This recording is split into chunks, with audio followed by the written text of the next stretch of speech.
точке, Марија. Во говорот забележав и се пријавив за реплика заради две теми. Едната тема е со трансферите до единиците за локална самоуправа, а истото е поврзано и со расходната страна која ја зборувавте. Нормално функционирање на институциите. Грешите. Овој буџет кој вие ќе го поддржите е испланиран само за 6 месеци до пред изборите, а после тоа Бог нека поможи, како што викаат.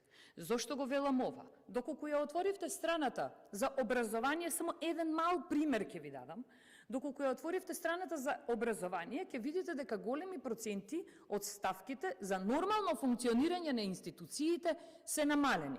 Што значи, само кратко, бидејќи немам време многу да зборувам, еден пример кој ве демантира во тоа што рековте дека има можност нормално да функционираат институциите.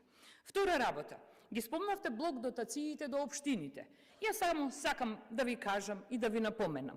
Блок дотациите за општините, дали знаете и дали имате информација дека опфатот на средствата кои беа трансферирани до општините, до сега за плати и придонеси се користија негде околу 70%, а со зголемувањата кои вие само неодговорно ги правите и неодржливо ги правите во споредба со тоа што и како треба да се направат тие зголемувања на финансии за плати на вработените, посебно во делот на образование, и сега во 2024 година ќе се користат негде околу 95% од опфатот на средствата од дотациите до единиците на локалната самоуправа.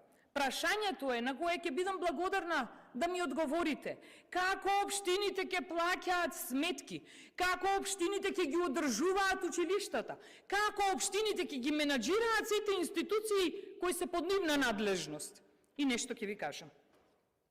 Има една поговорка која вели: дај му на човек риба, ќе го нахраниш за еден ден. А научи го да лови риба, ќе го нахраниш за цел живот. Тоа треба малце да подразмислите, но нема потреба веќе да размислувате. Вие до сега не мислевте, па од сега ќе мислите. Ви дојде крајот. Впрочем, некој друг ќе го прави за тоа за вас. Не треба и не е убаво да се зголемуваат социјалните трансфери, да создавате социјално ранливи категории. Треба да им помогнете на тие социјално ранливи категории со работа, а не со милостина која вие ја давате. Ви благодарам.